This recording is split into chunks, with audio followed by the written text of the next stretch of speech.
La contraception est un des éléments, je dirais, une des bases de la parentalité. C'est important de pouvoir la prendre en compte et surtout en regard de toutes les vulnérabilités qu'on peut rencontrer en Nouvelle-Calédonie. C'est important de choisir le moment clé où on veut ou pas un bébé. Et la contraception est là pour nous aider dans nos choix.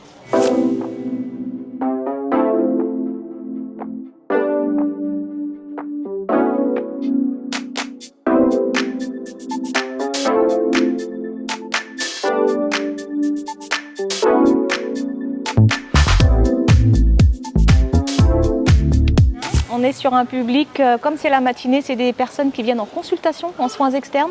Donc c'est assez mixte, j'ai vu qu'il y avait 2-3 hommes qui étaient venus. Après on organise des petits jeux, des animations, donc les garçons sont toujours intéressés sur comment on pose un préservatif pour le poser correctement, puisque beaucoup ne savent pas encore le poser correctement.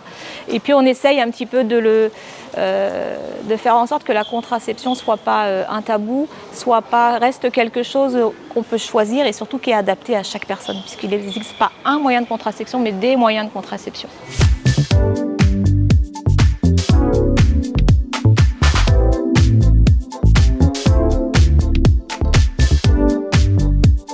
Sur la contraception, hélas, beaucoup de personnes ont des fausses idées, en fait, notamment sur le stérilet, où beaucoup pensent que le stérilet peut rendre stérile ou rend stérile, alors que pas du tout.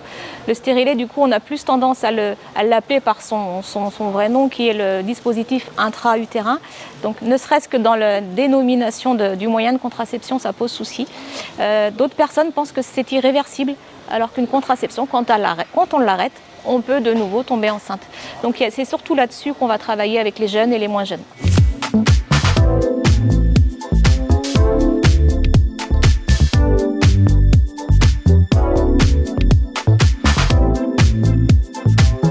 Alors l'idée qu'effectivement la contraception est une affaire uniquement de femmes, ça reste malheureusement encore très ancré, alors que en fait c'est ce qu'on appelle la charge contraceptive, le fait déjà de devoir prendre les moyens de contraception, mais aussi d'y penser, de les payer. Tout ça c'est quelque chose qui peut être partagé dans un couple hétérosexuel avec son mari ou son conjoint.